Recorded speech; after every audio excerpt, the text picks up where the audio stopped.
Amigos oyentes, reciban un cordial saludo y bendiciones de Dios para sus vidas.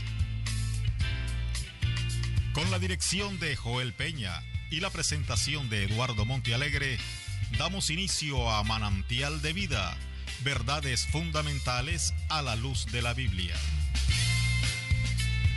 Sean todos bienvenidos. Cordial saludo, Pastor Joel.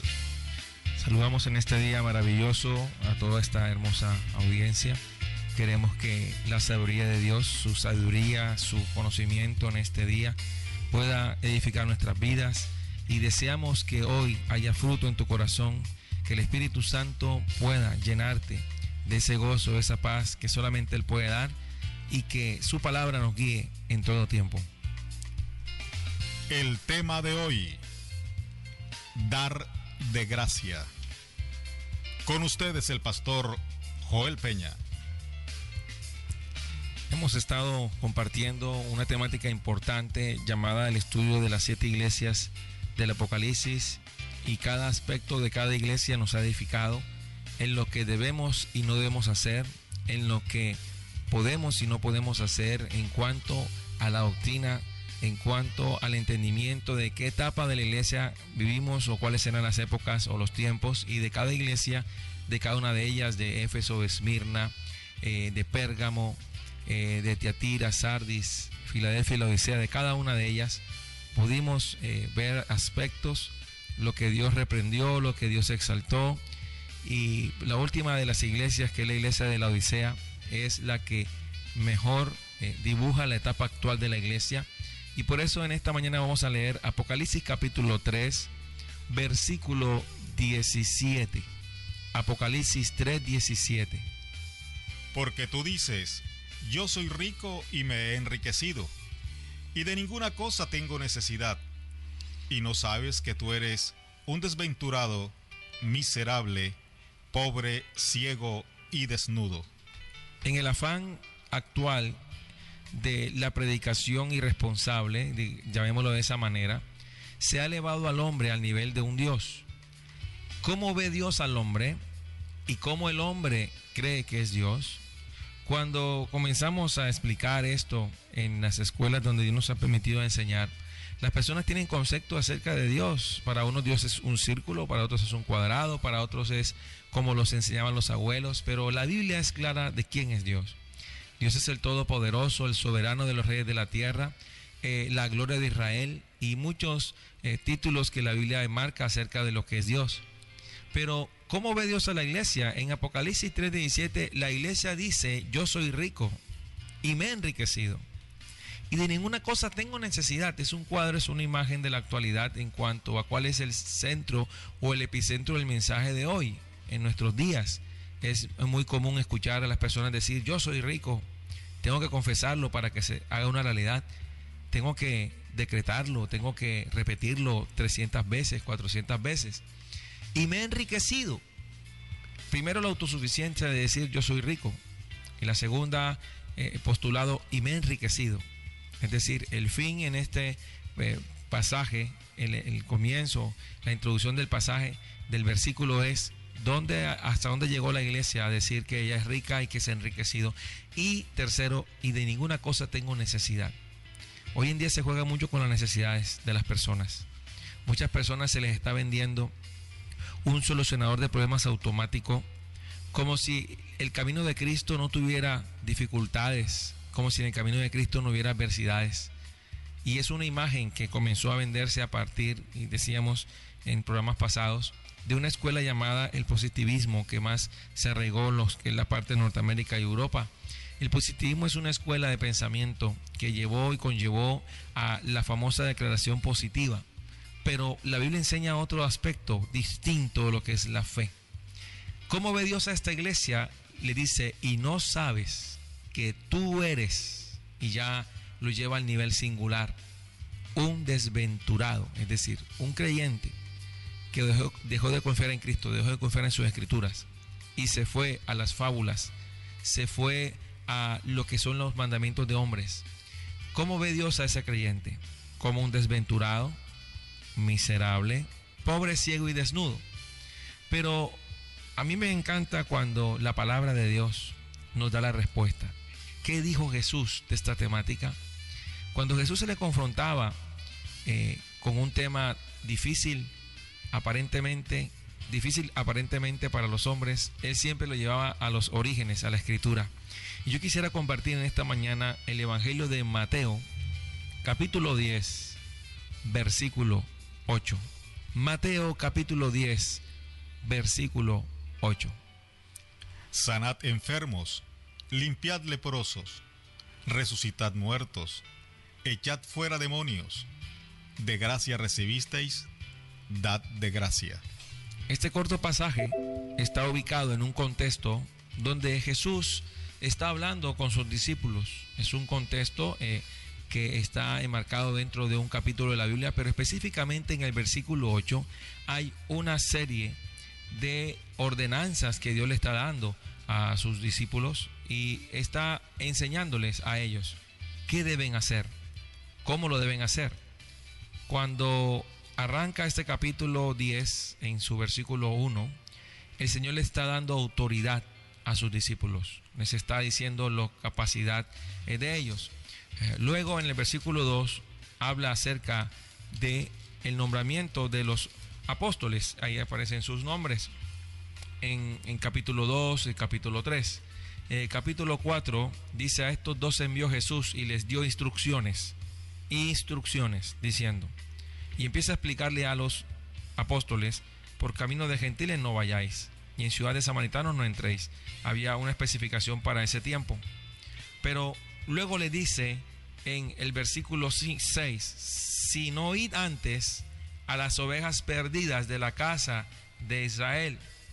En el versículo 7 dice: yendo, predicad diciendo, el reino de los cielos se ha acercado. Debería ser la introducción de muchos mensajes en la actualidad.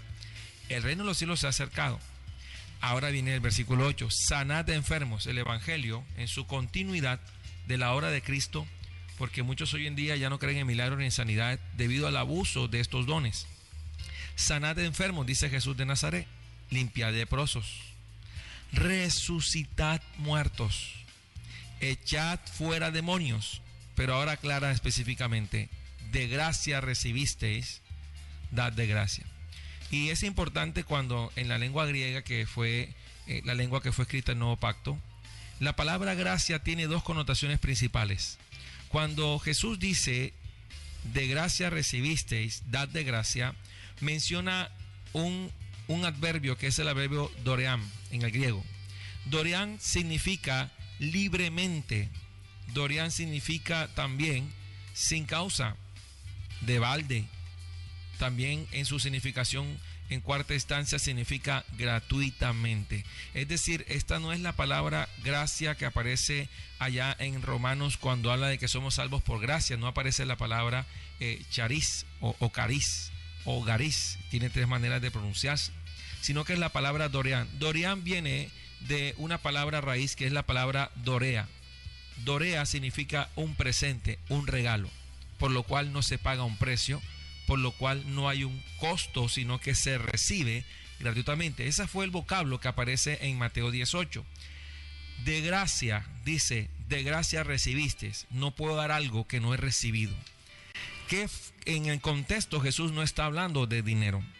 Jesús está hablando de cuál es la capacidad, cuál fue la manera de que ellos recibieron el mensaje de salvación. ¿Cuál es la finalidad del evangelio?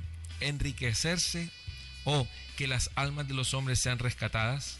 Por eso en el versículo aparece dos veces la palabra doream, es decir, de gracia recibiste, dad de gracia. En el griego original sería dorean elávete, dorean dote, es decir, dos aspectos. Uno es, has recibido, entonces tienes que darlo. Por eso la misma escritura nos va a explicar estos términos y aclarando que la palabra gracia aquí utilizada en Mateo 10:8 no es la palabra charis o la palabra garis o caris, sino que usa la palabra dorea. En Efesios capítulo 2, versículo 8 al 10, nos explica el Espíritu Santo a través del apóstol Pablo. Efesios capítulo 2, versículo 8 al 10.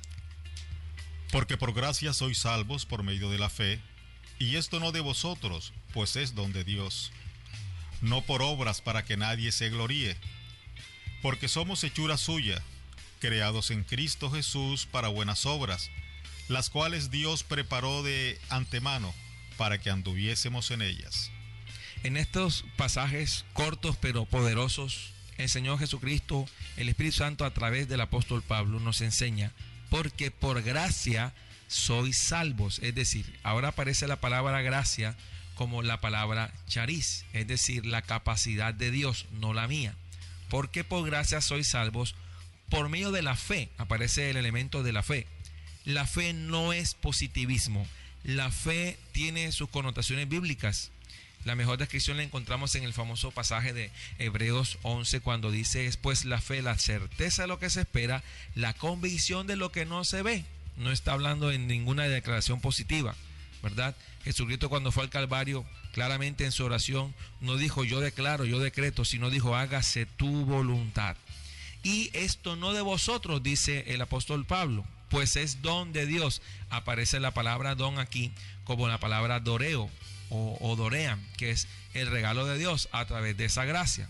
No por obras, es decir, no puedo ejecutar obras que me hagan salvo. Pero ahorita vamos a aclarar algo, porque también se cae en lo que se conoce como la inutilidad de fe. Hay personas que dicen, como la salvación no es por obras, no las debo hacer. No, ahora dice la palabra, no por obras para que nadie se gloríe. Aquí está el asunto.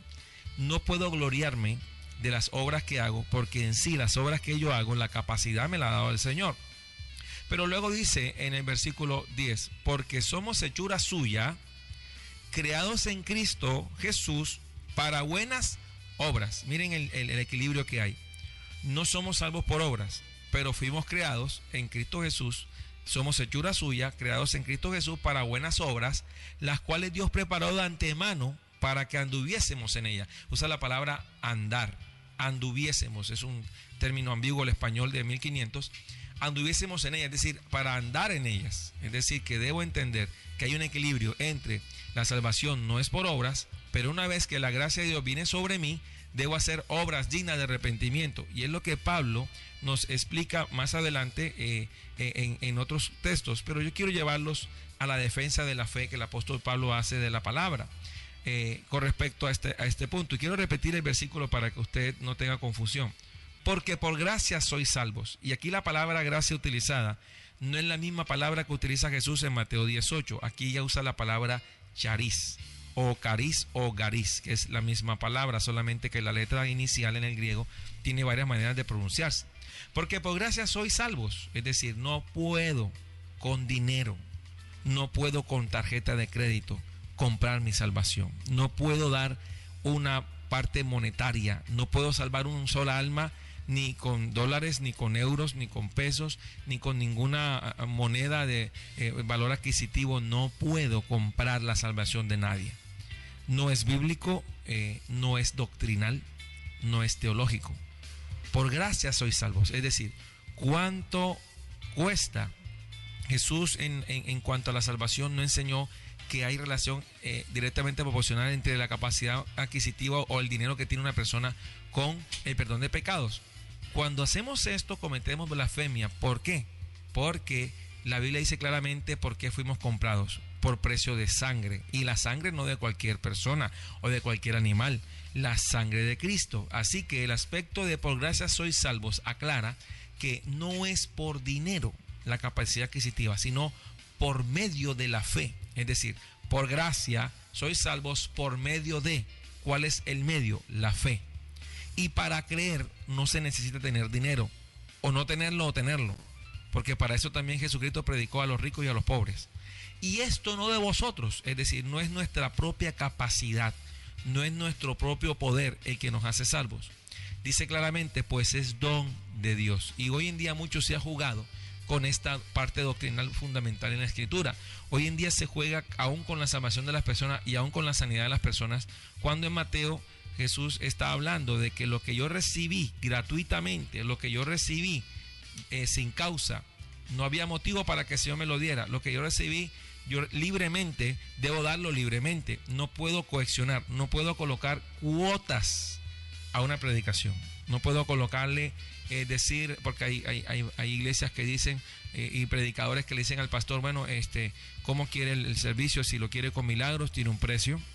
Si lo quieren sin milagros, tiene otro precio. ¿Cuánto entra de ofrenda en este lugar? Es la primera pregunta que hacen muchos predicadores. ¿Cuánto es el diezmo aquí? ¿Por qué hacen esa pregunta? No preguntan cuál es la necesidad de la iglesia, cuáles son los pecados más recurrentes para hablar de ellos, sino que preguntan cuánto es la capacidad adquisitiva, cuántas personas tiene usted aquí. Es decir, inmediatamente se ve el centro de su predicación, qué es lo que van ellos a hacer, vienen a lucrarse. Entonces, hay que tener en cuenta hay una línea delicada y muy frágil de que fácilmente uno puede deslizarse a lo que se conoce como la doctrina de Balaam, es decir, lo que actualmente la Odisea practica. Dice ella que es rica y que se ha enriquecido y que de ninguna cosa tiene necesidad, siendo el epicentro de su mensaje.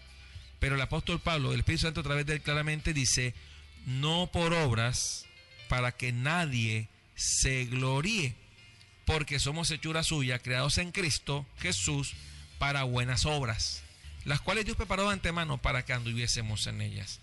En el libro de Hechos, capítulo 26, versículos 19 al 20. Hechos, capítulo 26, versículos 19 al 20. Por lo cual, oh rey Agripa, no fui rebelde a la visión celestial, sino que anuncié primeramente a los que están en Damasco y Jerusalén y por toda la tierra de Judá y a los gentiles, que se arrepintiesen y se convirtiesen a Dios, haciendo obras dignas de arrepentimiento. 3 versículos cortos que hoy nos van a enseñar mucho. Pablo está defendiendo el evangelio frente a un rey. En la época del siglo I, un rey lo tenía todo. No había necesidad del dinero porque ya era rey. Era rey por la parte hereditaria, era el rey Agripa. Pablo no le presenta a él un evangelio basado en el dinero porque hubiera fracasado, ya que Agripa era más rico que él. Así que Pablo hace una defensa del evangelio, una defensa de la fe, hace una defensa de lo que él creía. Le dice al rey Agripa, por lo cual, oh rey Agripa, no fui rebelde a la visión celestial. Tenemos en cuenta que Pablo, cuando fue llamado por el Señor, no fue el resultado de la predicación evangelística de ningún apóstol, de ningún discípulo, de ningún maestro de la palabra en ese tiempo. Pablo fue el resultado de una revelación que él enmarca diciendo, no fui rebelde a la visión celestial. Él tuvo una visión celestial, fue llamado de esa manera, ¿verdad? Una manera especial. Pero le dice en el versículo 20, sino que anuncié primeramente a los que están en Damasco y Jerusalén y por toda la tierra de Judea. Fíjense en los lugares donde Pablo comenzó a testificar. Damasco, Jerusalén, por toda la tierra de Judea. Jesucristo le había dicho esto a los discípulos antes de ascender a los cielos. Le dijo que iban a recibir poder para testificar de él. ¿Dónde? Y les dijo ¿dónde? Jerusalén, Judea y Samaria, ¿verdad? Hasta lo último de la tierra. Aquí vemos a Damasco, Damasco, capital de Siria, Jerusalén y por toda la tierra de Judea, y a los gentiles que se arrepintiesen. En ningún momento el apóstol Pablo está usando la parte económica para hablar del mensaje del evangelio. Que se arrepintiesen y se convirtiesen. Dos aspectos básicos de la evangelización. No puedo colocar por delante el dinero, el lucro. No puedo colocar por delante los dólares, los euros, los pesos o cualquier moneda. Primero, arrepentimiento y conversión. Dice que se arrepintiesen y se convirtiesen a Dios. Haciendo, y ahora sí el apóstol aclara, no es que como no soy salvo por obras, no las voy a hacer. Porque yo no puedo hacer una obra para ser salvo. Pero una vez que la gracia de Dios, es decir, el chariz de Dios o el cariz o el gariz de Dios viene sobre mí, ¿qué debo hacer? Pablo dice, haciendo obras dignas de arrepentimiento. Entonces el apóstol Pablo en ninguna parte del mensaje al rey Agripa le está hablando de la capacidad económica adquisitiva. ¿Qué se hace hoy en día? Se juega con la necesidad de las personas. Se les habla de que si quieren obtener esto o aquello, deben dar esto. Dios no hace trueques con nadie. Simplemente Él ha derramado gracia sobre gracia. Por eso esta temática tenemos que abordarla bajo el punto de la Escritura. No podemos hablar de este tema sin hablar de la Escritura. Ahora, ¿cuáles son los componentes actuales del mensaje en la modernidad? Habla de que si eres pobre estás en pecado, si eres pobre estás bajo maldición, según ellos, no según la palabra. Habla de que si tú no das es porque estás en pecado, y a veces las personas no tienen para dar, pero como no tienen para dar, no se ora ni siquiera por ellas.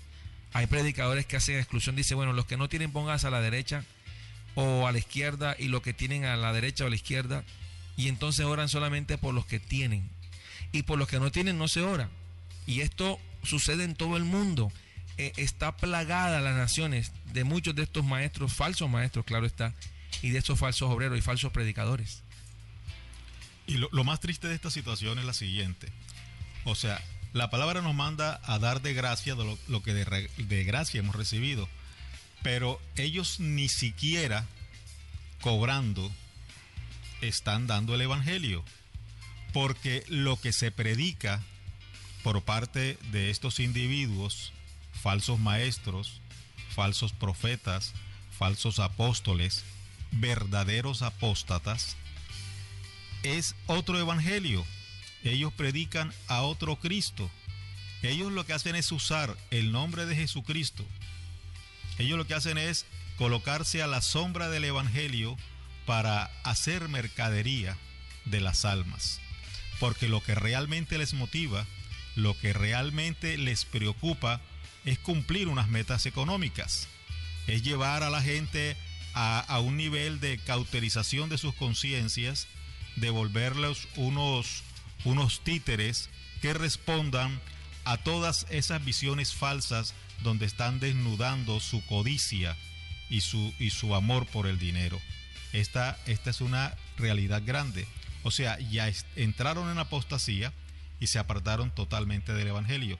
Es importante también notar, Pastor Joel, que esto se presentó en la historia de la iglesia mucho antes de esta situación aberrante que se está viviendo ahora. Ya se vivió también con la iglesia de Roma cuando se implementaron las indulgencias. Las indulgencias a través de un hombre llamado Texel, donde pretendían comprarse aún post-mortem la salvación. Es decir, cuando la persona moría podía supuestamente pagar para que esa alma saliera de un lugar inexistente, que en la Biblia no aparece la palabra purgatorio.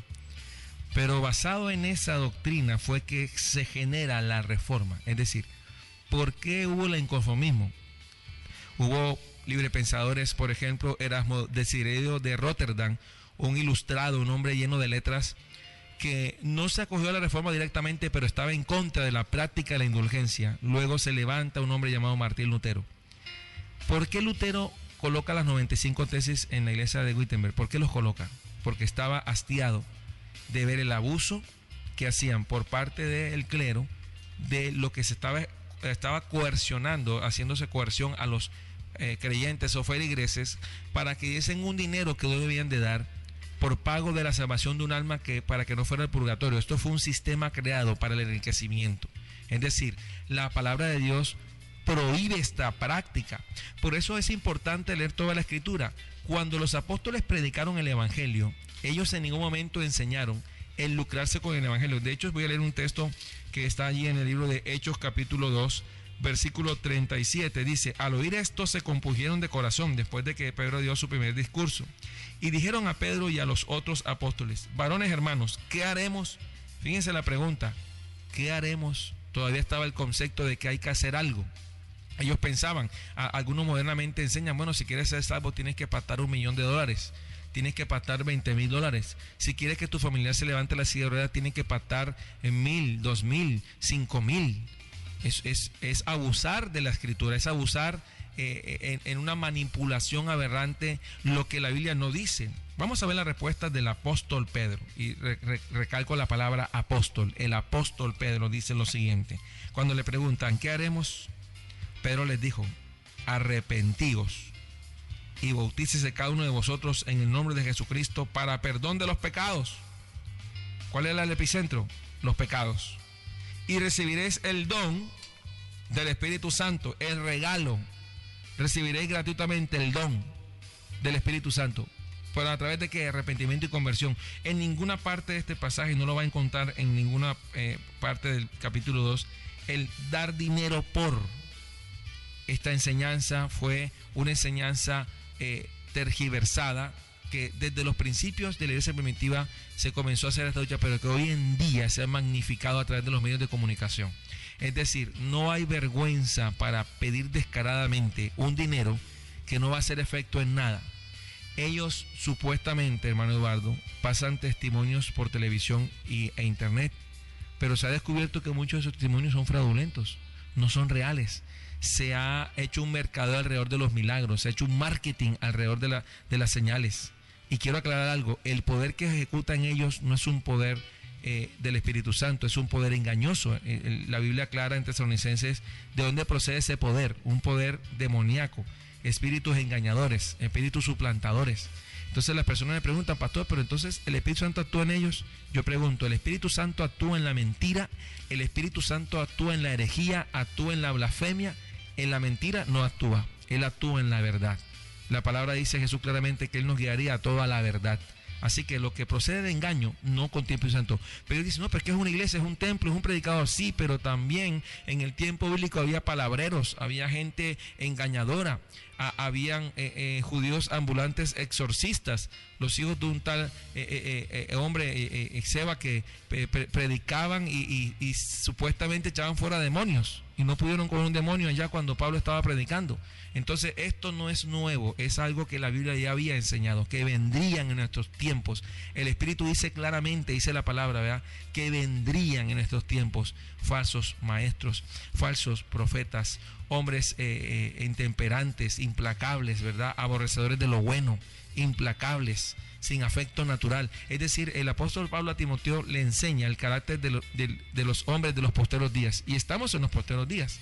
Hoy en día no hay vergüenza para decirle a alguien: ¿quieres ser sanado? Dame $20,000, dame 30,000 pesos, dame 50,000 pesos.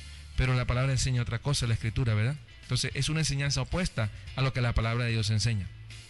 Así es. Recuérdese también el caso de Simón el Mago, que quería, digamos, este don de la sanidad para hacer negocio de él, que creía que con dinero se podría comprar.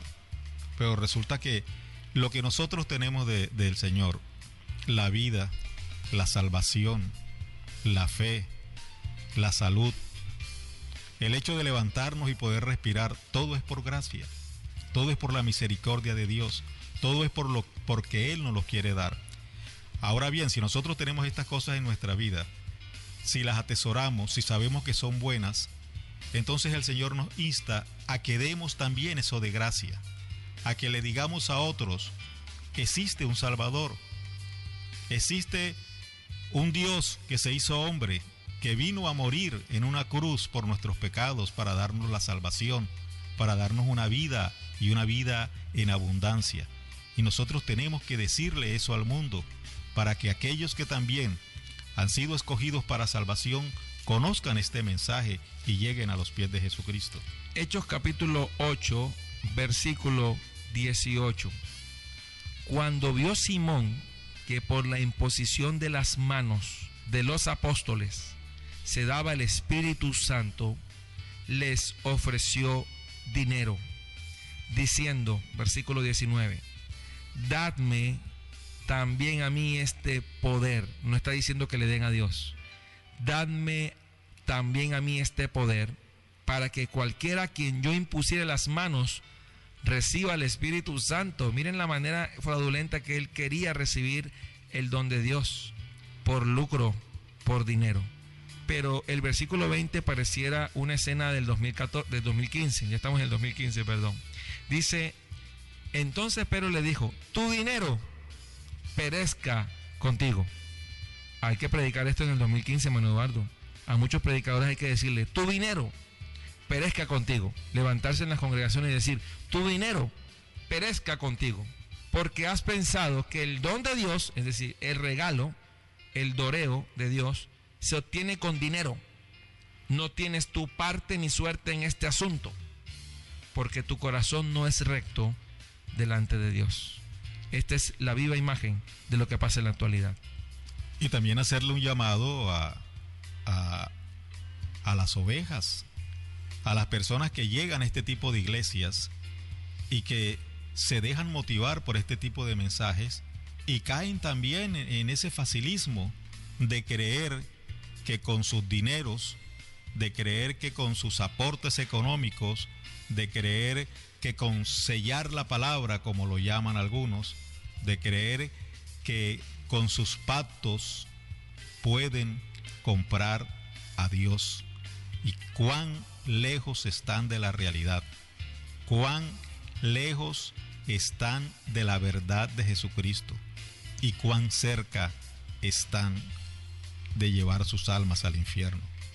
El siguiente versículo dice lo siguiente: cuando Pedro lo está exhortando, le dice: no tienes tu parte, versículo 21 de Hechos 8, no tienes tu parte ni suerte en este asunto, porque tu corazón no es recto delante de Dios. Arrepiéntete pues de esta tu maldad y ruega a Dios si quizá te sea perdonado el pensamiento de tu corazón, porque en hiel de amargura y en prisión de maldad, y es el fin de estos hombres y mujeres también que hoy en día están predicando esta falsa doctrina de la prosperidad, porque en hiel de amargura y en prisión de maldad veo que estás. No dice estará, estás. O sea, estás cautivo, estás preso, estás lleno de maldad. Respondiendo entonces Simón dijo: y si hoy pasara esto, gloria a Dios, rogad vosotros por mí al Señor, para que nada de esto que habéis dicho venga sobre mí. Es decir, está basado en el juicio, no en lo que le está diciendo Pedro. No se enfocó en lo principal, es decir, no temas a lo que te va a pasar, sino más bien mira lo que estás diciendo. Porque miren lo que dice el versículo claramente en el 24.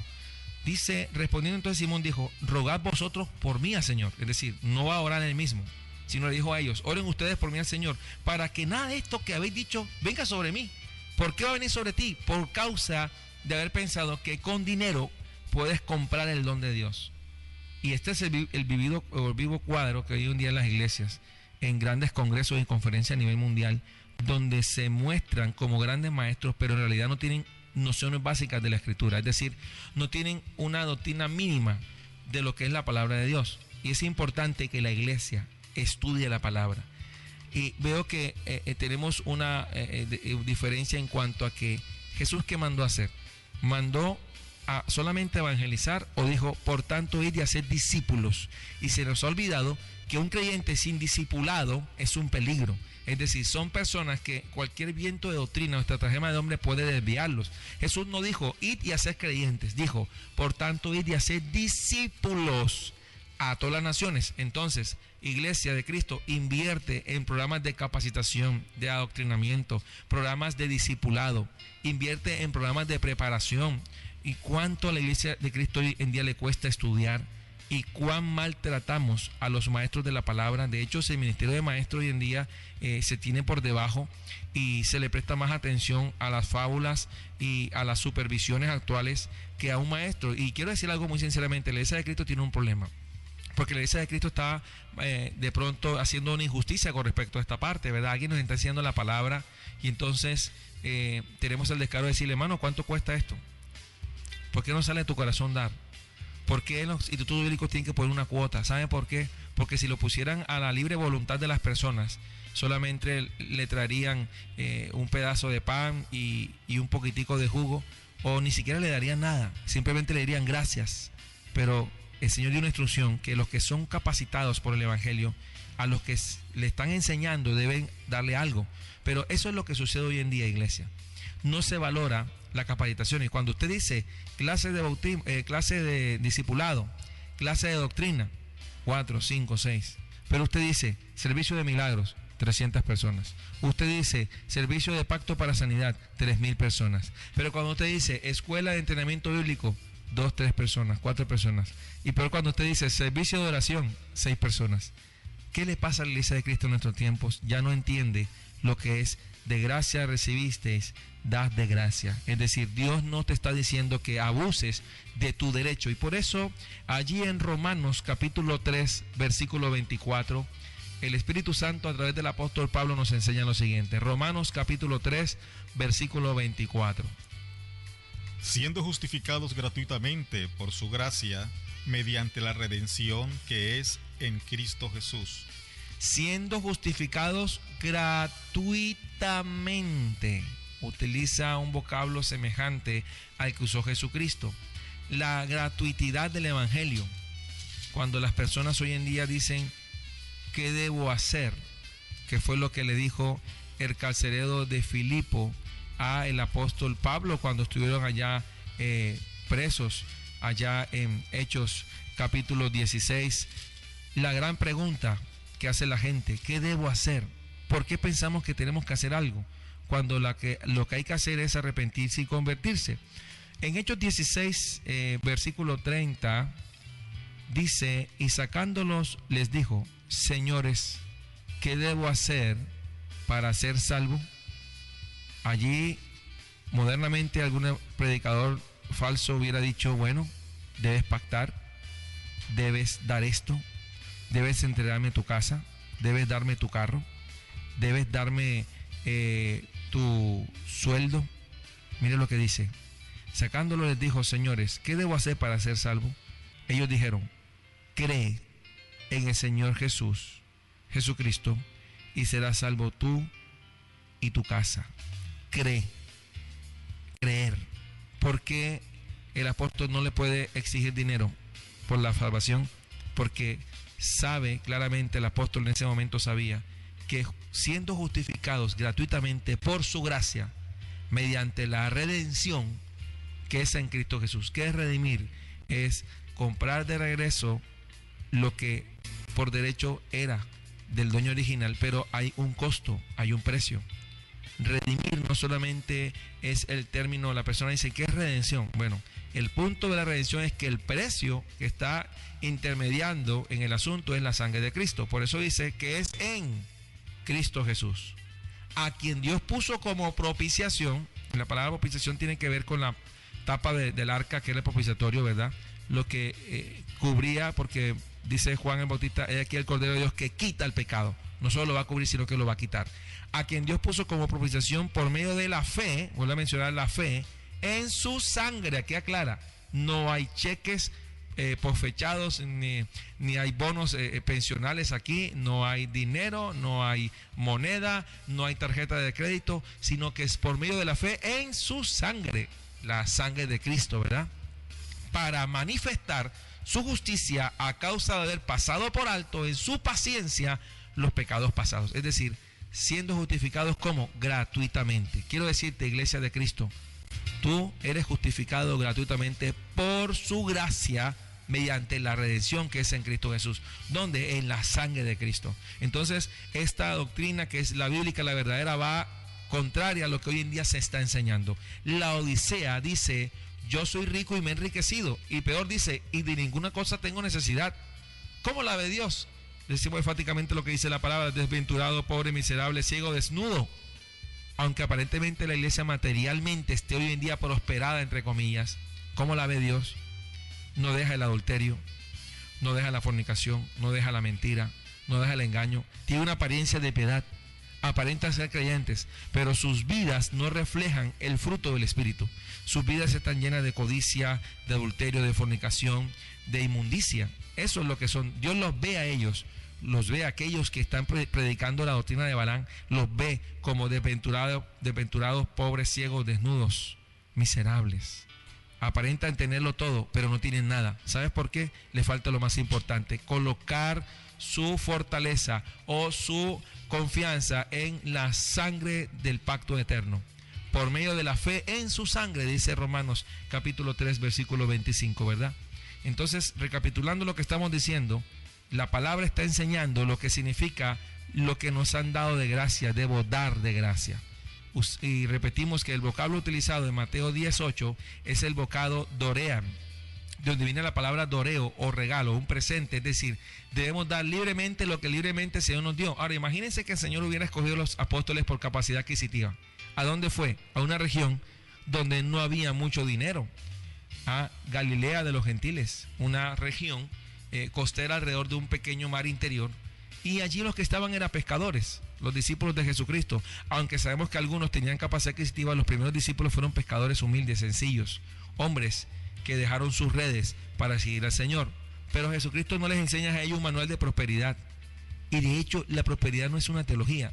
La prosperidad es el resultado de yo seguir los mandamientos de Dios, pero aclarando algo. Haya pues en vosotros este mismo sentir que ustedes ven en Cristo. Dice el cual, ¿qué? Dice Filipenses, ¿verdad? Padeció, se entregó, se despojó, entendiendo que si es la voluntad de Dios padecer, no podemos evitarlo. Pero se está enseñando una falsa doctrina donde se está diciendo que nunca te va a ir mal, que todo te va a ir bien, que todo el mundo te va a decir sí, que si tú hoy declaras diciendo con tu boca, que si tú dices tal cosa se va a hacer. Pero amigo y amiga que me escuchas, te tengo una mala noticia. Hay una voluntad soberana que es la voluntad de Dios. Y si Dios ha puesto en su voluntad eterna y soberana que padezcamos, ¿quiénes somos para evitar el padecimiento? Y ese es uno de los epicentros de la doctrina actual de la prosperidad. Evitar el padecimiento, o más bien esquivarlo, y no sufrir la sana doctrina, porque el apóstol dice, vendrán tiempos en que no sufrirán la sana doctrina. Es interesante ese verbo, no sufrirán la sana doctrina. Entonces, implica que la sana doctrina implica un padecimiento, ¿verdad? Es que ahora se acaba con el sufrimiento porque no es una sana doctrina. Es una doctrina acomodada, es una doctrina donde la concupiscencia del hombre toma un liderazgo, o sea, la voluntad del hombre, el humanismo, la autocomplacencia, el yo estoy bien, yo estoy rico, yo soy prosperado, yo soy bendecido, y todo es bien. No aparece el sufrimiento de la sana doctrina por ningún lado, no aparece la cruz de Cristo sobre la vida de ese cristiano, sino que lo inducen a llevar una vida facilista, una vida que no refleja en nada el evangelio, sino que solamente se circunscribe a reunirse periódicamente en unos lugares donde supuestamente se les predica del evangelio que no es el evangelio, donde supuestamente se les habla de Cristo que no es el Cristo que vino a morir y a derramar su sangre por nosotros, sino que se le inventan y se le crean una serie de fábulas que cauterizan la conciencia. Y este tipo de creyentes que están viviendo actualmente en esta situación prácticamente están yendo a un camino de perdición. Son ciegos guiados por otros ciegos, y el fin de ellos no es un buen fin. El fin de ellos es un fin oscuro, como el de Simón el mago, que pretendía comprar con dinero el don de Dios. Hemos escuchado, para eso hay mucha información en internet, donde se cuelan los videos donde estos hombres y mujeres ofrecen aspectos milagrosos y fabulosos, pero a cambio de dinero. Y vemos que algunos ya tienen cuotas. Hay predicadores que dicen, bueno, mi costo, si usted no tiene pastor o pastora, si usted pastor no tiene 5,000, 10,000, 20,000 dólares, pues no predico. Es triste lo que está pasando en la iglesia actualmente en el 2015, en la etapa de la Odisea. Pero lo triste es que la Odisea la sorprende lo que es Apocalipsis. Luego viene capítulo 4, donde Juan tiene la visión celestial. Es decir, a esta iglesia de la Odisea le va a suceder que cuando el Señor viene, ella no va a estar apercibida, porque va a estar más pendiente del materialismo, más pendiente de obtener ganancias deshonestas que de depender de la gracia del Señor. Ahora, no estamos diciendo con esto, hermanos, que usted deje de ofrendar y diezmar en sus iglesias, donde está haciendo donde usted se está congregando. No estamos diciendo esto. Pero si en una iglesia están usando la ofrenda y el diezmo para comprar milagros y para inclusive comprar salvación de personas, también está equivocado, porque el diezmo y la ofrenda son bíblicos, son aspectos establecidos por la palabra de Dios. No estamos diciendo que no debe diezmar y ofrendar, pero examina cuál es el fin del discurso donde tú te congregas. Si es que están vendiendo a un Jesús milagrero, que simplemente es fácil, que yo no debo santificarme, sino que yo pagando un dinero y no dando fruto y no dando testimonio, y sigo con mis 2, 3 mujeres y sigo en mis orgías y mis borracheras y en mi drogadicción, pero como estoy dando, Dios me bendice. Es una directriz equivocada lo que la palabra enseña. Está totalmente errado, porque sin santidad nadie verá al Señor. Entonces la gente piensa que puede comparar a Dios. No, es que como yo diezmo 100 millones de pesos, me tienen que recibir en la iglesia así tenga 2 mujeres. No, Si tú mueres en ese momento, estás condenado, porque la paga del pecado es muerte. Eso es un absoluto, un axioma. La paga del pecado es muerte, mas la dádiva de Dios es vida eterna. ¿Qué prefieres? ¿Seguir pecando? ¿Seguir en tu licensión, en tus fornicaciones y adulterio? ¿O dejar que la gracia de Dios venga en tu vida y puede el Señor restaurarte? ¿Puede el Señor levantarte? ¿Puede el Señor cambiar tu manera de vivir? ¿Puedes volver con tu esposa o con tu esposo? ¿Puedas tener solamente una sola mujer o un solo varón en el caso de las mujeres? Y vuelvas a tu hogar y tu hogar sea restaurado. Eso es más grande que cualquier dinero, que cualquier cuota, que cualquier tarjeta de crédito. Una tarjeta de crédito no puede comprarte la restauración de una familia, la restauración de un matrimonio. Lo que estamos diciendo en esta mañana es que en el nombre de Jesucristo seas libre de ese engaño demoníaco, de que te están diciendo que eres rico y estás enriquecido y de ninguna cosa tienes necesidad, cuando en realidad para Dios estás miserable, pobre, ciego, desnudo, desventurado o desventurada. Si eres mujer, si eres hombre y si eres mujer, es lo mismo. Eres un alma que necesita la gracia de Dios. Lo triste de todo esto es que se ve en este tipo de creyentes una altivez espiritual fuera de lugar. Inclusive señalan y ven por encima del hombro a aquellos cristianos que sí quieren hacer la voluntad del Señor, que sí quieren cumplir la gran comisión de predicar el Evangelio, de dar de gracia lo que de gracia han recibido. Y ellos se centran en su egoísmo espiritual, ellos se centran en decir que son prosperados, en decir que tienen un lugar de reunión o un templo lleno de lujos, que no alcanzan parqueaderos alrededor de ese lugar para parquear carros lujosos y camionetas costosísimas. Se ufanan de sus vestidos, de sus joyas y de una falsa prosperidad económica, cuando realmente la verdadera riqueza que deberían tener no la tienen. Por eso el mismo Señor le dice que son pobres. Es muy triste ver esta situación. El verdadero propósito de la fe es llevarnos a la salvación. Y nosotros recibimos un mandato del Señor, que es la gran comisión, que es predicar el Evangelio de salvación, de llevarlo al mundo. Y esto no lo está haciendo la iglesia apóstata actualmente. Esto no le interesa a la iglesia apóstata. Lo único que a ellos les interesa es hacer mercadería de las personas que tienen ahí como creyentes. Lo único que a ellos les interesa es sacarlos del mundo y tenerlos en la apostasía. Y tanto en el mundo como en la apostasía no hay vida eterna, no hay salvación. Por eso en el contexto de Mateo capítulo 10, Jesús dice: sanad enfermos, limpiad leprosos, resucitad muertos, echad fuera demonios. De gracia recibisteis, dad de gracia. No os proveáis de oro, ni plata, ni cobre en vuestros cintos, ni de alforja para el camino, ni de 2 túnicas, ni de calzado, ni de bordón, porque el obrero es digno de su alimento. Jesús está también enseñando que el obrero tiene de su alimento. No estamos diciendo que ahora un ministro va a vivir una vida miserable, pero no puede abusar de su derecho. Y es lo que el apóstol Pablo nos explica largamente en 2 de Corintios capítulo 9. Y solamente leeremos una parte que sería el tema del siguiente programa, la continuación de esta explicación. 1 de Corintios capítulo 9, versículo 1. No soy apóstol, no soy libre, no he visto a Jesús el Señor nuestro. ¿No sois vosotros mi obra en el Señor?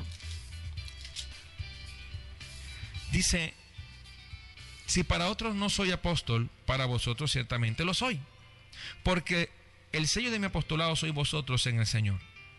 Contra los que me acusan, esta es mi defensa. ¿Acaso no tenemos derecho de comer y beber? El apóstol está explicando cómo es la vida de un apóstol. ¿No tenemos derecho de traer con nosotros una hermana por mujer, como también los otros apóstoles?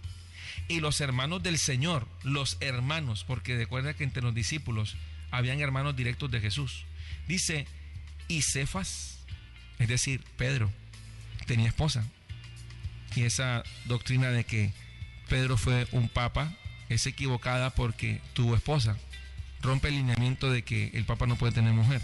Así que el apóstol Pedro no fue ningún papa. Dice, ¿o solo yo y Bernabé no tenemos derecho de no trabajar? ¿Quién fue jamás soldado a sus propias expensas? ¿Quién planta una viña y no come de su fruto? ¿O quién apacienta el rebaño y no toma de la leche del rebaño? ¿Digo esto solo como hombre? ¿No dice esto también la ley? Porque en la ley de Moisés está escrito, no pondrás bozal al buey que trilla. ¿Tiene Dios cuidado de los bueyes? ¿O lo dice enteramente por nosotros? Pues por nosotros se escribió. Dice, por nosotros, no dice para. Pues por nosotros se escribió, porque con esperanza debe arar el que ara, y el que trilla con esperanza de recibir del fruto. Si nosotros sembramos entre vosotros lo espiritual, es gran cosa si segaremos de vosotros lo material. Si otros participan de este derecho sobre vosotros, habían otros que no eran Pablo, que estaban participando de este derecho, abusando del derecho, ¿cuánto más nosotros? Pero no hemos usado de este derecho, sino que lo soportamos todo por no poner ningún obstáculo al evangelio de Cristo. ¿No sabéis que los que trabajan en las cosas sagradas comen del templo y que los que sirven al altar del altar participan? Así también ordenó el Señor. Ojo, esto no es un asunto de Pablo, mucho cuidado. Así también ordenó el Señor a los que anuncian el evangelio que vivan del evangelio. Pero yo de nada de esto me he aprovechado. Muchos se aprovechan de este derecho. Ni tampoco he escrito esto para que se haga así conmigo. Pablo no escribió esto para que con él se hiciera. Porque prefiero morir antes que nadie desvanezca esta mi gloria. Pues si anuncio el evangelio, no tengo por qué gloriarme, porque me es impuesta necesidad. Y ay de mí si no anuncio el evangelio. Pablo en ningún momento está diciendo que es un lucro personal. Yo no puedo abusar de un derecho que Dios me ha entregado. Y hoy en día se ha abusado de este derecho. Mucha gente ha puesto el epicentro del dinero y al final pone en la redención. Yo estuve en un evento público que hubo en el Estadio Metropolitano, acá en la ciudad de Barranquilla, donde se estuvo más de 3 horas allí. Se cantó, se alabó, se predicó, pero no hubo un llamamiento a la compunción de corazón. No hubo un llamamiento a las almas. De hecho, el servicio se despidió y las personas en las gradas preguntaban, hermano, ¿han hecho el llamado de salvación? Y yo pregunté en mi corazón, ¿cuánto fue el costo de este estadio en estas noches y no se predicó de la salvación de Cristo? Un afamado predicador llegó, predicó, se fue, y a mi esposa y a mí nos tocó en las gradas de ese estadio muchas personas que se nos acercaron a hablarles de Cristo como su Salvador, a hablarles de Cristo como el Redentor de sus almas. Allí en las gradas nos tocó predicar lo que no se había predicado desde esa tarima, que tuvo un costo alto, pero que no fue el evangelio de Cristo lo que se predicó. Y a muchas personas que estaban ahí en las gradas con necesidad de salvación, nos tocó orar por ellos, nos tocó hablarles de Jesucristo. Este es el cuadro actual de la iglesia en estos tiempos, la Odisea. No importan las almas, importa lo que tienen ellos, sus carros, sus autos, sus casas, su dinero, pero su alma para nada importa. Por eso Pablo dice, por lo cual si lo hago de buena voluntad, versículo 17 de Corintios 9, recompensa tendré, pero si de mala voluntad, la comisión me ha sido encomendada. ¿Cuál puede ser mi galardón? Que predicando el evangelio presente gratuitamente, vuelve a aparecer la palabra gratuitamente, presente gratuitamente el evangelio de Cristo, para no abusar de mi derecho en el evangelio. En el próximo programa ampliaremos este texto de 1 Corintios 9, diciéndote que Cristo te ama y que la palabra de Dios es viva y eficaz y permanece para siempre.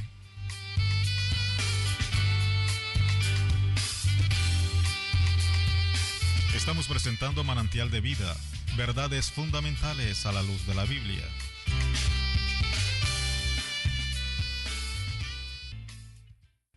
Buenos amigos, y queremos invitarlos para que el próximo miércoles nos continúen acompañando y privilegiando con su sintonía. Estaremos, si Dios quiere, si Dios nos lo permite, en otro programa de Manantial de Vida, verdades fundamentales a la luz de la Biblia. Dios les bendiga y Dios les guarde.